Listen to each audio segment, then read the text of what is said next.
OK, donc en réalité, notre arbre n'a pas été tout à fait où c'est qu'on voulait, parce qu'il était extrêmement pourri, OK? Mais on a cassé un petit arbre. That's it. Au lieu d'avoir versé un gros paquet, là, on en a cassé un petit. C'est parfait. Félicitations, mon grand. Pareil comme ça ferait 10 ans que tu fais ça. Nous autres, ici, on est au centre de formation professionnelle de Mont-Laurier. La forêt école est située dans la région de l'Outaouais, dans la région de Maniwaki. On forme du monde d'un peu toutes les régions. Nous, au centre de formation professionnelle de Mont-Laurier, on forme tout le monde qui est des Laurentides, de Lanaudière, et on couvre aussi toute la région de l'Outaouais. Juste pour vous donner une idée, l'année passée, on a formé 2 personnes en abattage manuel qui venaient de Gatineau. Donc, Gatineau, c'est tout proche de la MRC des Collines. Les conditions forestières, c'est les mêmes. Okay? On est dans des forêts de feuillus. Les arbres, c'est à peu près les mêmes essences d'arbres qu'on retrouve ici ou dans la MRC des Collines. Que ce soit dans les feuillus, c'est surtout de l'érable à sucre. Il va y avoir du bouleau jaune, des chênes rouges. C'est les essences principales qu'on va retrouver. Il va y avoir des beaux tilleuls et autres. C'est beau, Rémi. Donc, toi, ces guides sont à la bonne hauteur. Si notre scie ne coupe pas bien, ça ne marche pas bien.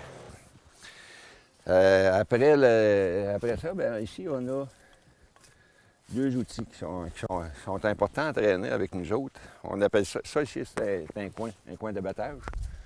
Ce qu'on peut faire avec un coin d'abattage, c'est qu'on peut changer la direction de l'arbre juste en se servant du coin.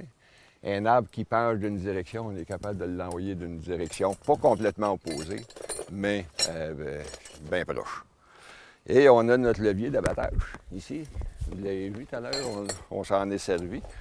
Ce levier d'abattage-là peut servir comme masse aussi pour fesser sur le coin. Donc, quand notre coin est dans le trait, là, bien, on peut s'en servir comme un marteau, mais on peut s'en servir aussi comme levier pour lever les arbres. C'est l'épaisseur de la charnière qui veut garder. Donc, tu vas t'en garder juste un petit peu plus. Ouais. Ben là, je fais ça en perçage ou?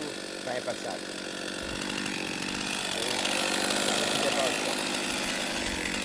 Bien, disons que ça marche tout au mètre cube, OK? Donc, plus gros qu'est ton bois, moins que tu es obligé d'en couper.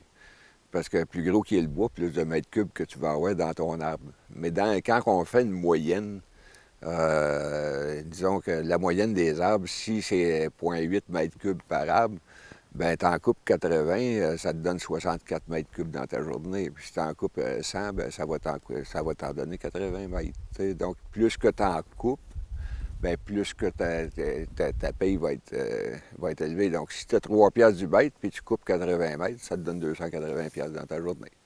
Mais si tu en coupes juste 50, bien, ça va te donner 50 fois... je ne sais plus. Et disons que j'étais bon en mathématiques, là, je suis rendu vieux, je fais la mémoire.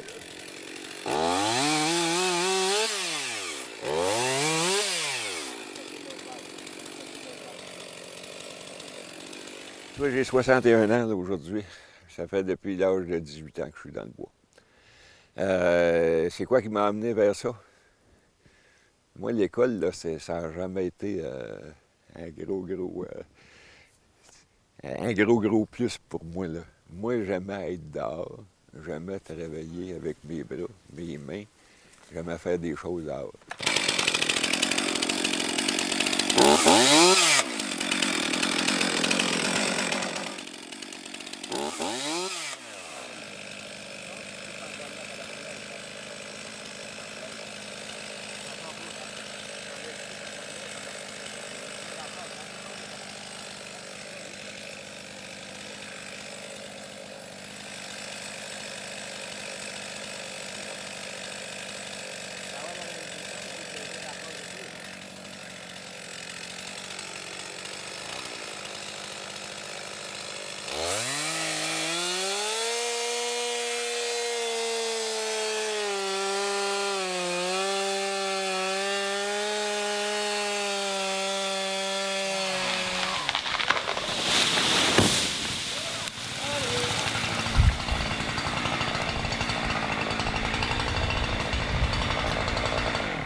travail qui est exigeant. Première des choses, là, si tu n'es pas capable de te lever le matin, oublie ça. Tu ne travailleras pas dans le bois parce qu'il y a pas, tu ne seras pas capable de travailler avec personne. Parce que les journées de travail sont quand même assez longues. En été, on peut faire du 10-12 heures par jour. En hiver, on va travailler d'une noirceur à l'autre parce que les journées sont plus courtes. Donc, c'est exigeant à cause de la durée de temps du travail. Et puis, dites-vous une chose, quand on traîne une scie mécanique, ça ne paraît pas, elle pèse 15-16 livres, ça.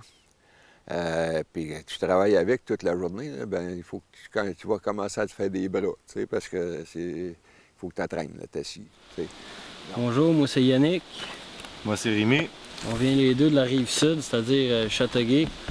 C'est assez loin d'ici. Ce qui nous a apporté à faire ce métier-là, c'est parce qu'on était deux gars qui aimaient ça être dans le bois. On était pris en ville.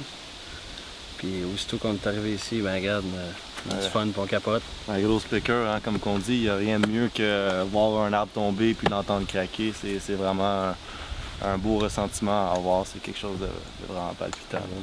Donc, entre nous autres, là, quand tu as la piqûre pour un métier, ben, tu restes dans le métier que tu aimes. Toi, tu veux devenir cinéaste. Ben, tu as la piqûre de ça. Ben, cherche où tu vas te ramasser, tu vas te ramasser comme cinéaste ou comme quelqu'un qui va prendre des films. T'sais. Donc, il faut aimer ce qu'on fait.